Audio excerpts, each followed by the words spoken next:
so I'm gonna try to make this not as long as possible.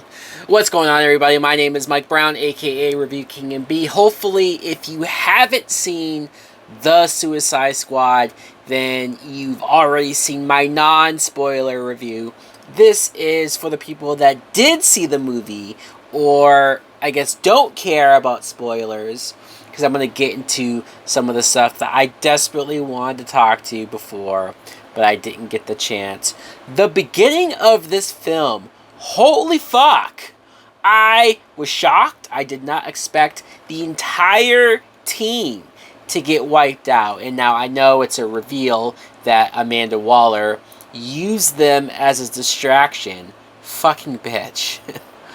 She used them as a distraction because she had a second team, unbeknownst to them, who was going to go in and slip in through the back way while all the soldiers dealt with them. And to see what Amanda Waller thought of not only those characters, obviously Michael Rooker's character and Weasel and a lot of those characters, of course she's not going to give a shit about, right? But I'm talking about Rick Flag was a part of that first team. Harley Quinn, who, yeah, sure, Waller might not care, but Harley Quinn is one of our favorite characters. So I was scared for Harley Quinn the entire movie. Anytime she showed up, I was thinking, crap, she could die. And thankfully she didn't, but I feel like that beginning scene set you up for the fact that anyone could die. No one is safe. They killed Captain Boomerang right off the bat. I was disappointed by that. I mean, not disappointed like I was angry and I was saying F this movie. Obviously, I still enjoyed the film and gave it a great review, but it's just, I like Jai Courtney in that first Suicide Squad film. I liked the fact that I saw that he was coming back for this movie, and so I couldn't wait to see him do more stuff and then maybe even potentially set up future stuff like him with the Flash. But no, they killed him off.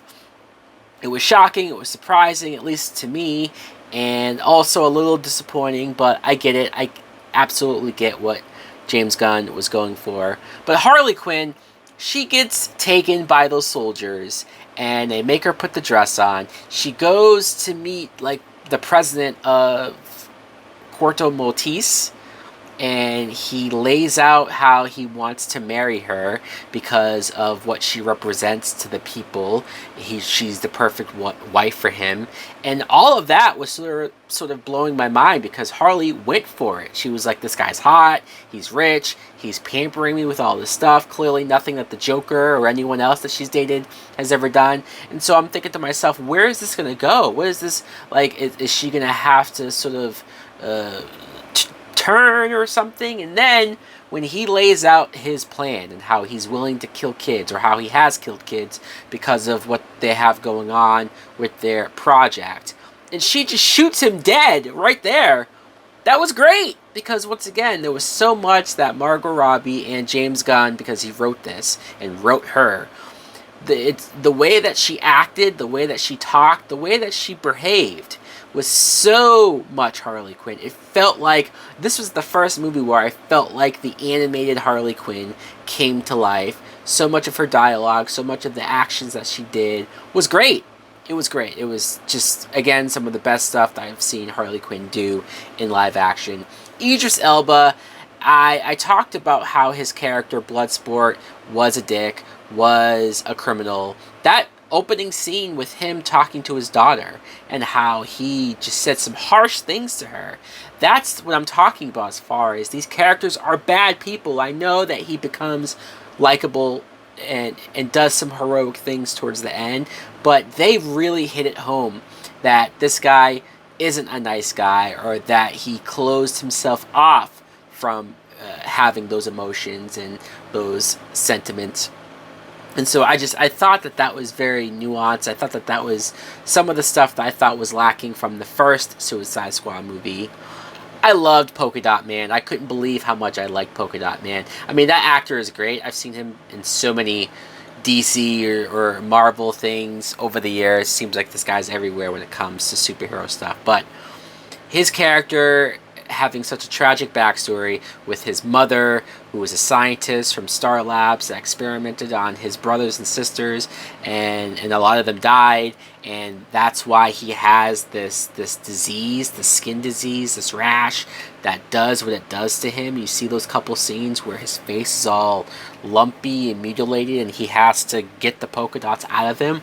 I know that sounds silly, but when you watch it, it's tragic, and the torment that he has because he constantly sees his mom everywhere. We don't know if she's dead or if he already killed her, maybe, but he sees her everywhere. And the moment when he says, "I'm a superhero," and he's happy, and it's the first time we see him happy, and then he dies.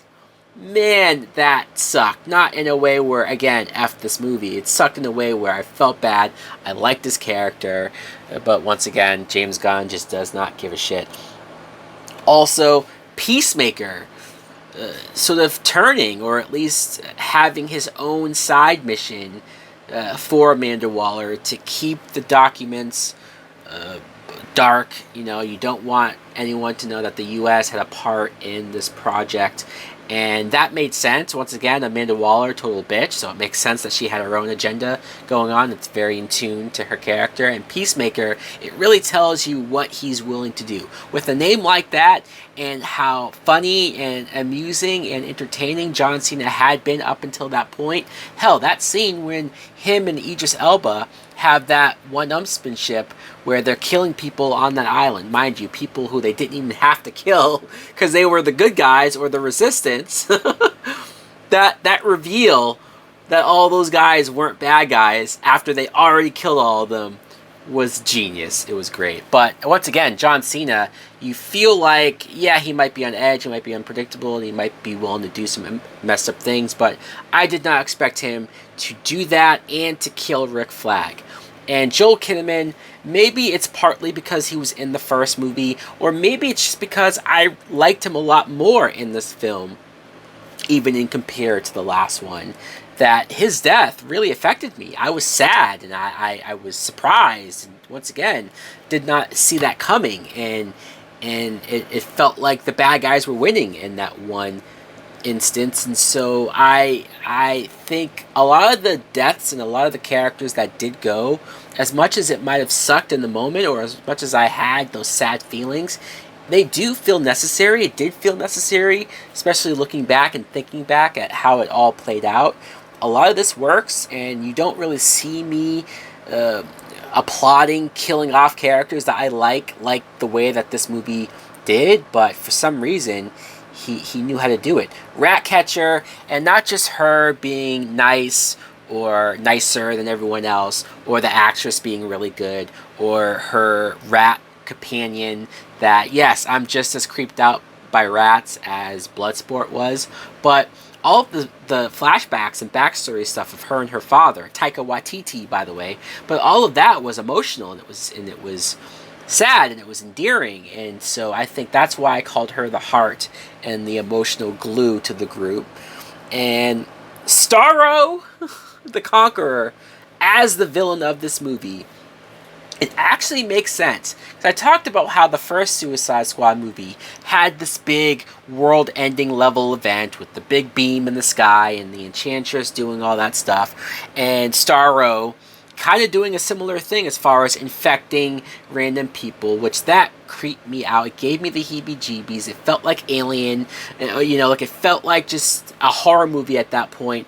As goofy as Starro looks, as silly as all of that is, the bare bones of what Starro can do, what it's capable of, and how vicious it can be, and how it wanted to just take over, that disturbed me in the right ways. And so Starro was a threat, and so once again, this movie took me in directions that I was not ready for, or didn't know how it would all come together and play out, but I kind of liked it.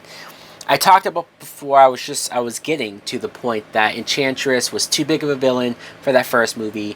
Why is Starro okay? Well, the fact that Starro was something that Amanda Waller and the U.S. government did not want to be public knowledge, did not want people to know that they're involved with it and that this thing even exists. That's why it makes sense that she wouldn't call a Batman, a Superman, or Wonder Woman. She doesn't want these heroes to discover all of that because she can't compromise them. She can't blackmail them. She can't force them to get rid of the evidence and do everything that she had this squad do. So once again, it makes sense. It ties into what the Suicide Squad really is and how Waller just uses them really to do her dirty work.